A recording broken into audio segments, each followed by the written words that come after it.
보유야, 강보유. 엄마랑 노래 부를까? 노래 부를까? 노래 부르자. 시작. 뚠뚠뚠뚠 뚠뚠뚠뚠 뚠뚠뚠뚠 뚠뚠뚠뚠 띵 띵띠리띵 띵띵띵띵띵. 안녕하세요, 소신입니다. 지난주에 강단이 울지 않는 나에 대해서 이야기를 했더라고요. 들으면서 참 재밌었습니다. 왜냐면 제가 평소에 강단은 왜 이렇게 눈물이 없을까? 냉혈한인가? 이런 생각을 참 많이 했거든요. 근데 또 나름의 이런 고민이 있었구나 신기하기도 했고, 그리고 처음에는 눈물에 대한 이야기인 줄 알았는데 듣다 보니까 옛날 연애 이야기를 참 많이 하더라고요. 물론 저희 두 사람은 서로의 과거 연애사에 대해 많이 아는 편이기는 한데요. 그래도 이렇게 디테일한 이야기를 듣는 거는 또 좀 새롭다라는 생각을 많이 했습니다.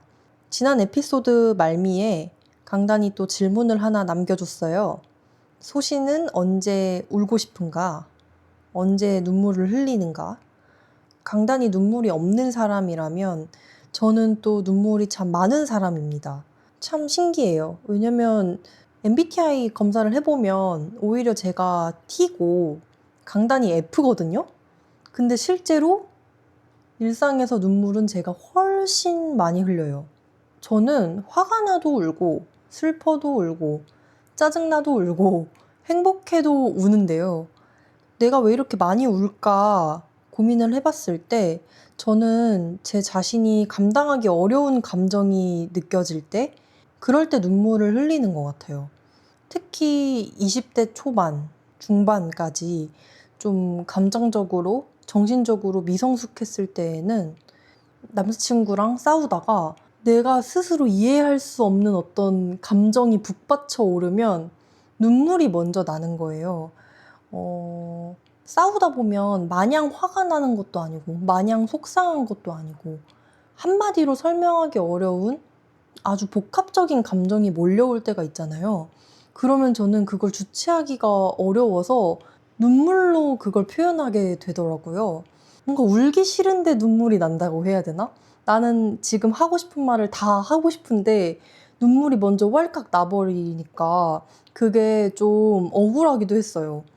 왜냐면 눈물을 흘리면 상대방이 살짝 주저하게 되거든요. 나는 지금 눈물을 어떤 히든카드로 쓰고 싶은 게 아니라 하고 싶은 말을 다 하고 싶은데 이 눈물 때문에 이 싸움이 흐지부지 되는 게 싫더라고요.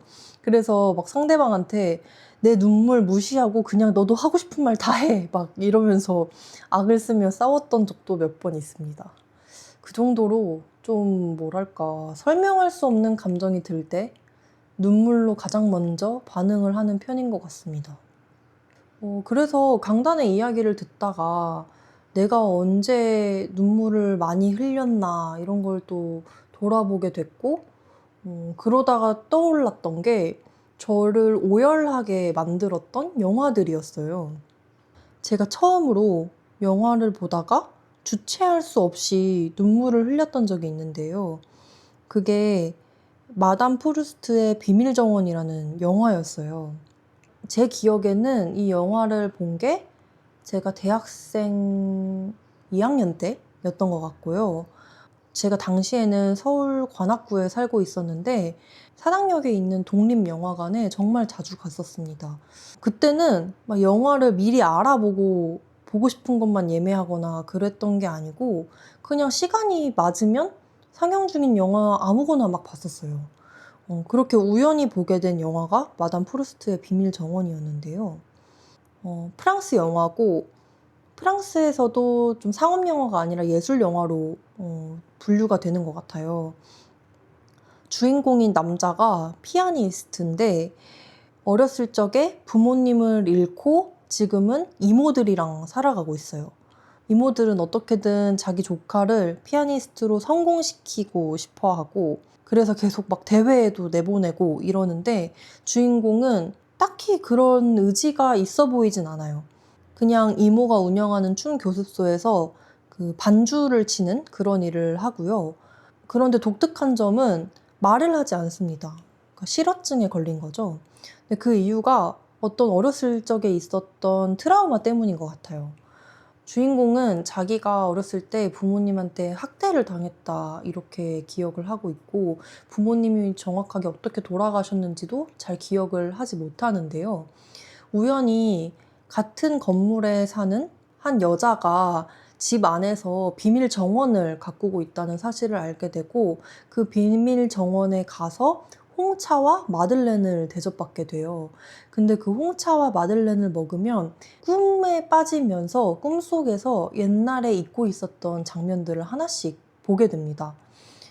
그 덕분에 어렸을 적에 부모님이 자신을 학대한 게 아니었고, 두 사람은 사이가 더없이 좋았고, 또 두 사람이 어떻게 죽게 되었는지 뭐 이런 것들을 스스로 알게 되는 그런 뭔가 기억에 대한 영화라고 생각하면 될 것 같아요.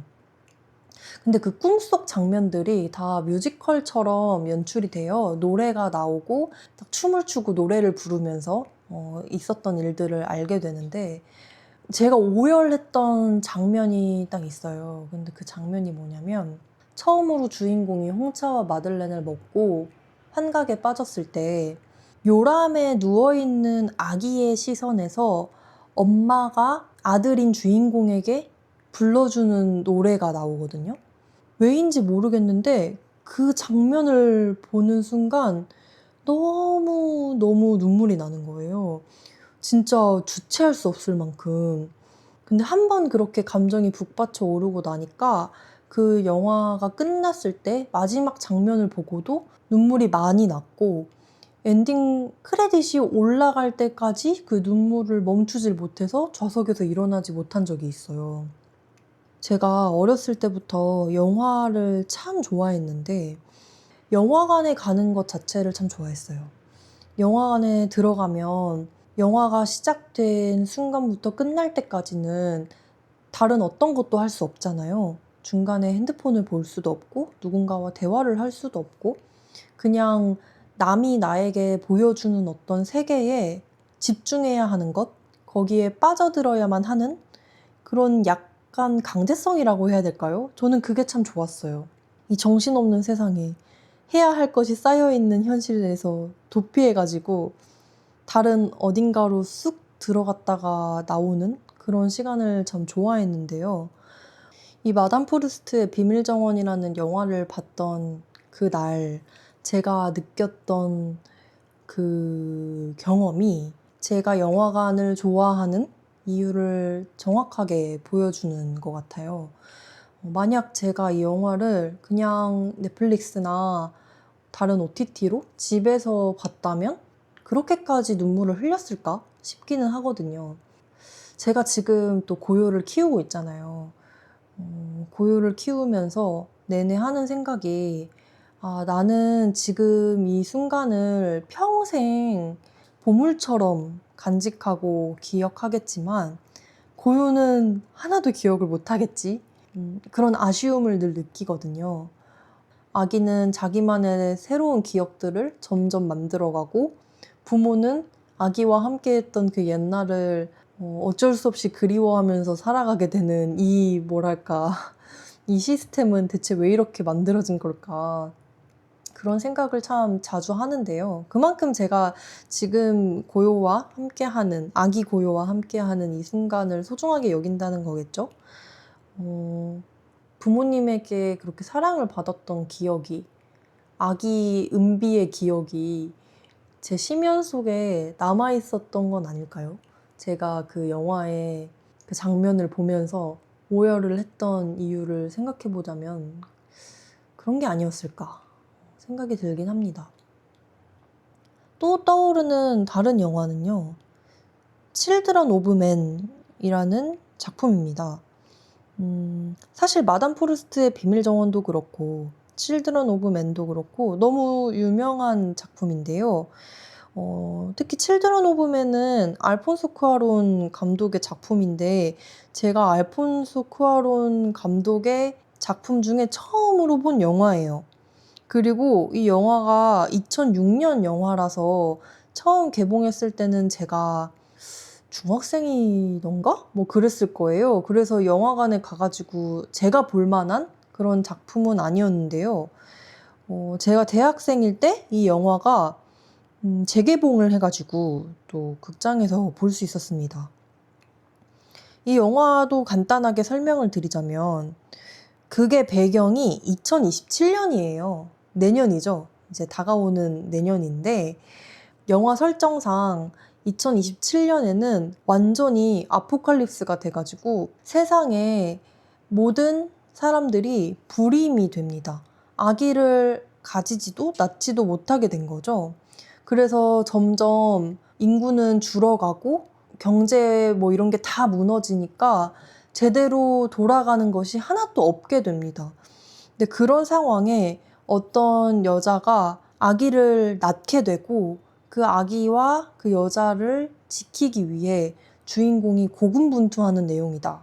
이렇게 요약을 할 수 있을 것 같아요. 2006년 영화니까 20년 전이잖아요.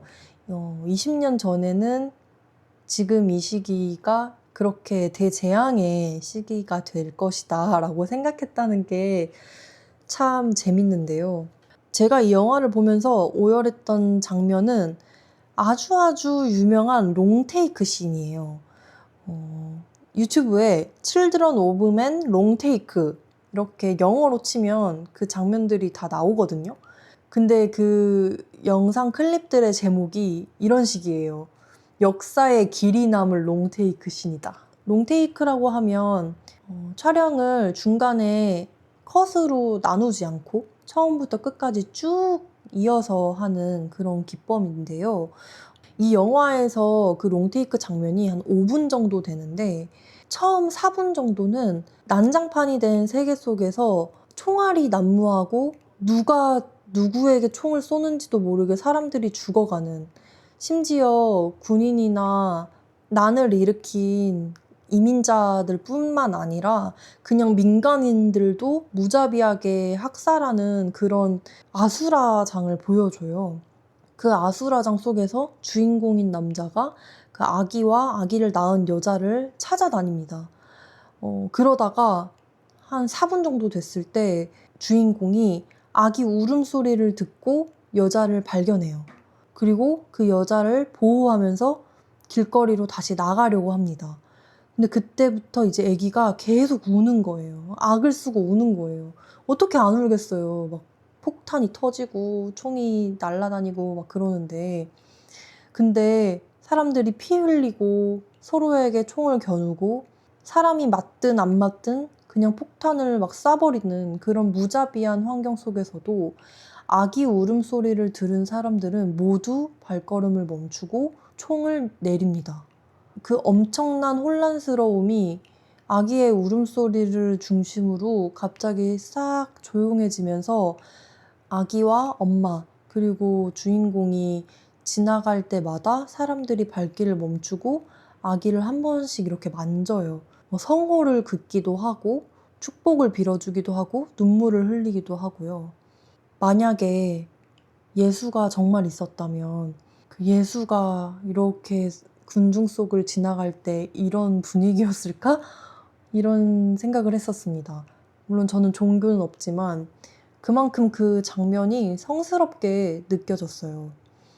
제가 이번 에피소드 또 준비하면서 이 장면을 다시 봤거든요. 영화를 처음부터 끝까지 다시 본 것도 아니고 이 장면만 다시 본 건데 또 눈물이 엄청 나더라고요. 왜일까요? 이거는 잘 짜여진 영화에 제가 당한 걸까요? 아무래도 워낙 유명한 연출에 유명한 장면이다 보니 저 말고도 이 세상에 이 장면을 보면서 눈물을 흘린 사람은 정말 많을 것 같습니다. 모르겠어요. 이렇게 언젠가 영화 속 이야기처럼 완전히 희망이 없는 그런 세상이 오더라도 아기의 울음소리 같이 우렁찬 무언가가 나타날 수 있다. 싸움과 전쟁을 멈출 수 있는 이런 절대적인 선함? 그런 것이 있을 수 있다. 뭔가 이런 감각이 이 장면에서 엄청나게 느껴졌던 것 같아요. 영화관에서 정말 오열을 했고요. 네, 나중에 집에서도 사실 저는 이 영화를 여러 번 봤는데 그때마다 눈물이 나요. 저는 이렇게 말로 설명하기 어려운 방식으로 사람의 마음을 움직이는 콘텐츠들을 보면 이런 거 만들어 보고 싶다. 이런 작품을 만드는데 참여해 보고 싶다. 이런 생각을 참 많이 하게 되는 것 같아요. 제가 어렸을 적에 항상 방송국 PD가 되고 싶다고 생각했거든요.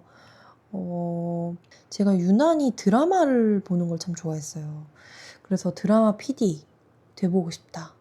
뭔가 이야기 컨텐츠를 다루는 그런 일을 해보고 싶다. 늘 상상을 해봤는데 언제부턴가 그런 생각을 잘 안 했던 것 같아요. 어쩌면 저도 모르게 나는 이야기 같은 거는 만들 수 없는 사람이야 라고 좀 스스로 생각했던 것 같기도 하고요. 그런 뭔가 대단한 이야기는 나 같은 사람은 쓸 수 없어. 예술가, 작가 이런 사람들이 쓰는 거지. 그렇게 생각하면서 좀 단념하기도 했던 것 같습니다. 물론 뭐 PD가 이야기를 다 쓰고 연출까지 하는 것은 아니겠지만 어린 마음에는 좀 그런 단념이 있었던 것 같아요. 아무튼 여전히 너무 좋은 작품을 보면 와, 대체 저건 어떻게 만들었을까? 저런 이야기가 만들어지는 과정에 들어가 보고 싶다. 그런 마음이 꿈틀거리긴 합니다. 너무 늦었을까요? 마지막으로 또 저를 오열하게 만든 영화로 소개하려고 가져온 것은 미스 리틀 선샤인입니다. 저는 누가 저한테 인생 영화를 물어보면 이 영화를 꼽아요. 이 미스 리틀 선샤인도 정말 유명한 영화죠. 제가 이 영화를 보게 된 계기가 그 폴 다노라는 배우 때문인데요. 우연히 스위스 아미맨이라는 영화를 봤는데 그 영화에 폴 다노가 나와요. 근데 이 배우가 너무 멋있는 거예요. 그 영화 안에서 그렇게 멋있는 배역은 아니었던 것으로 기억하는데 왜 그런지 모르겠어요. 그래서 이 폴 다노의 필모그래피를 보다가 우연히 또 보게 된 영화가 미스 리틀 선샤인이었습니다. 이 작품은 가족극이에요. 한 가족이 주인공인데요. 이 가족의 막내딸이자 아직 어린 아이인 올리브에게는 꿈이 있어요. 그게 뭐냐면 미인 대회에 나가서 우승을 하는 건데요. 근데 올리브가 진짜 귀엽게 생겼거든요. 막 올챙이위처럼 이렇게 똥똥하게 나오고 미인 대회에 나가서 우승을 할 수 있을 거라고는 주변 사람들이 생각하지 않는 그런 아이예요. 하지만 꿈은 미인 대회에 나가서 우승을 하는 거죠. 그리고 어쩌다가 큰 미인 대회에 나가게 될 기회를 얻게 됩니다. 그래서 가족들이 다 같이 거의 고장난 것 같은 차를 끌고 올리브를 미인 대회까지 데려다 주는, 그리고 우여곡절 끝에 그 대회에 나가게 되는 그런 영화예요. 로드무비이기도 하죠. 왜냐면 이동을 하기도 하니까. 제가 이 영화 속에서 또 오열했던 장면은 거의 이제 끝부분인데요. 올리브가 어찌어찌 겨우겨우 대회장까지 가서 무대에 올라요. 장기자랑 시간입니다. 막 다른 애들은 샤랄라한 드레스를 입고 공주봉 같은 거 들고 예쁜 춤도 추고 노래도 부르고 막 난리가 나요. 그런데 올리브는 무슨 체육복 같은 걸 입고 무대에 딱 섭니다. 그리고 할아버지한테 배운 춤을 추는데요. 그 춤이 좀 스트립 댄스 같은 거예요. 그러니까 뭐라지? 좀 섹시 댄스? 그런 거를 막 추는 거죠. 그래서 막 난리가 나요. 대회 관계자들이 저 애기 막 끌어내려, 무대에서 끌어내려 막 이러고 저게 뭐야 막 웅성웅성대고, 그래서 애기가 점점 주눅 들어요. 뭐 춤을 추면서도 이게 맞나? 이러면서 막 주눅이 드는데 그 사회자가 결국 무대에 올라가서 올리브를 데리고 내려오려고 합니다. 근데 올리브가 사회자를 피해 다니면서 계속 춤을 춰요. 그래서 관객석에 있던 올리브의 아빠가 너무 화가 나가지고 그 사회자를 말리려고 무대에 올라가는데요. 그러고 무대에 올라가서는 올리브와 함께 춤을 추기 시작합니다. 올리브의 오빠도 그리고 올리브의 삼촌도 무대에 올라가서 함께 춤을 추고요. 마지막에는 엄마까지 올라가가지고 무대가 이제 난장판이 되는 거죠. 근데 저는 그 무대에 올라가서 올리브랑 함께 춤을 춰주는 가족들을 보면서 눈물을 흘렸어요. 이게 나를 오열하게 만든 영화잖아요. 진짜 오열을 했습니다. 막 꺽꺽대면서 울었어요. 영화를 처음부터 끝까지 보면은 알 수 있지만 이 가족들이 다 자기만의 문제를 안고 있어요. 자기의 능력을 인정받지 못하는 사람도 있고, 그리고 애인과의 관계 때문에 좌절한 사람도 있고, 오랫동안 간직해왔던 꿈이 좌절돼서 힘들어하는 그런 인물도 나오고요. 그리고 가족들이 막 서로에게 그렇게 다정하지도 않아요. 누가 힘들어할 때 괜찮아, 잘 될 거야, 함께 이겨내보자 이렇게 이야기를 해주는 관계가 아니고 오히려 서로를 조금 못 믿어하기도 합니다. 올리브가 미인대회에 나가는 것도 가족들이 다 할 수 있어, 할 수 있어 하면서 대회장까지 같이 가준 게 아니라 사실 어쩌다가 같이 가게 된 것도 있거든요. 그런데 그 무대에 올라가서는 올리브에게 힘을 주기 위해 서로 춤을 추는 모습이 너무 감동적이었어요. 그리고 사실은 그 무대 위에서 함께 춤을 추면서 나도 별나지만 너도 별나지. 이 무대 위에 별난 우리가 함께 올라가서 세상에 보여주자. 별나도 멋있다는 것. 별나도 이렇게 신나게 춤을 출 수 있다는 것. 좀 그런 느낌이 들었던 것 같아요. 사실 세상 사람들이 저는 다 이상한 면을 안고 산다고 생각하거든요. 응원받지 못할 것 같아서 그런 모습을 꺼내지 못할 때도 있고, 그런 모습을 용기 내서 꺼냈는데 상처를 받았던 경험이 있을 수도 있죠. 그런 인물들이 이 영화 속에 나오는데 그 무대 위에서는 서로 서로에게 그런 모습이 있다는 걸 인정해주고 받아들여준다는 걸 느낄 수가 있었던 것 같아요. 제가 이 영화를 봤던 게 첫 회사를 다닐 때였어요. 제 대학교 친구들은 다 대기업을 가든 공기업을 가든 공무원 시험을 보거나 그런 시기였거든요. 근데 저는 결국에 대기업에 가려고 노력하다가 포기하고 제가 꼭 다니고 싶었던 아주 작은 회사에 들어갔어요. 지금 생각해보면 그게 뭐 대수인가 싶어요. 대학을 졸업하고 어떤 일을 하게 될지 결정하는 시기가 또 주변 사람들과 좀 달라지게 되는, 갈림길에 서게 되는 한 길목이라는 생각도 들거든요. 그러니까 당연히 내 주변 사람들과 다른 길을 가게 될 수도 있는 거고, 비슷한 선택을 한 것처럼 보이는 사람도 따지고 보면 서로 다 다른 길을 간 거니까요. 사실 그렇게 대수롭지 않은 시기였을 수도 있는데 저한테는 그때가 참 힘든 기억으로 남아있어요. 아, 왜 나는 큰 회사에서 적응을 못할까? 만약에 그럴 수 있다면 안정적으로 월급도 받고 부모님 걱정도 안 끼치고 마음이 편안할 텐데 왜 그러지 못했을까? 그런데 또 좋아하는 일을 하겠다고 작은 회사에 다니면서도 왜 나는 항상 이렇게 불안할까? 대체 내가 원하는 건 뭘까? 나는 왜 이렇게 이상하지? 좀 그런 생각을 그때 한참 많이 했던 것 같아요. 좀 사춘기가 늦게 왔나? 지금 생각해보면 조금 오그라드는 시기이기도 해요. 근데 누구나 그런 시기가 있잖아요. 일찍 오든 늦게 오든 나는 왜 이렇게 남들처럼 살지 못할까? 그런 생각을 그때 당시에 정말 많이 했었는데요. 그 시기에 이 영화를 봐서 더더욱이나 그 장면이 저를 울게 만든 게 아니었을까 싶습니다. 지금 보면은 또 다를 것 같기도 한데요.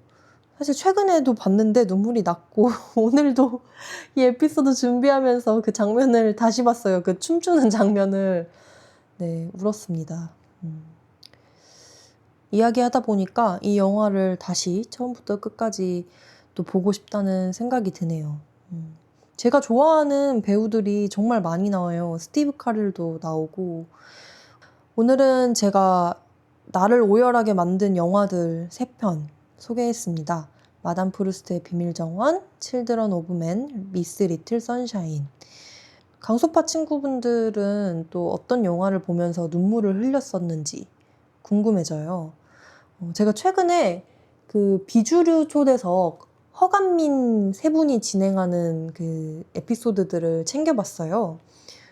이 비주류 초대석 허간민이 좀 신드롬을 일으킨 게 사실 꽤 된 것 같은데 제가 뒤늦게 알게 돼가지고 좀 유행에 늦은 편이라 최근에 고요를 재우면서 마치 팟캐스트 듣듯이 에피소드들을 쭉 봤는데요.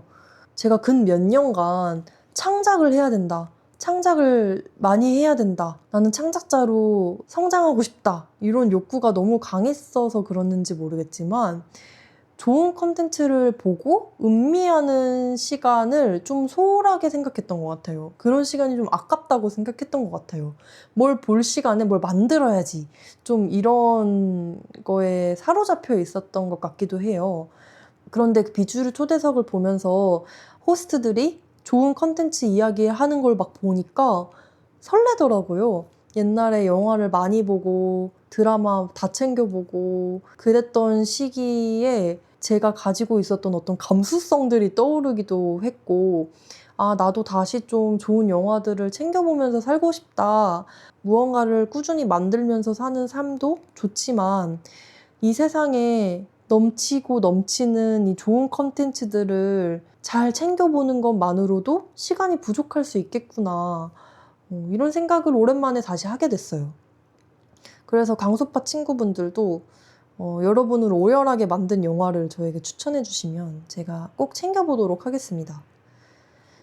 네, 오늘 제가 준비한 이야기는 여기까지고요. 강소파 들으시면서 떠오른 생각들은 작은배.com, jagunba.com 방명록에 남겨주시면 저희가 모두 확인하고 있습니다. 그럼 2주 후에 뵙겠습니다. 안녕!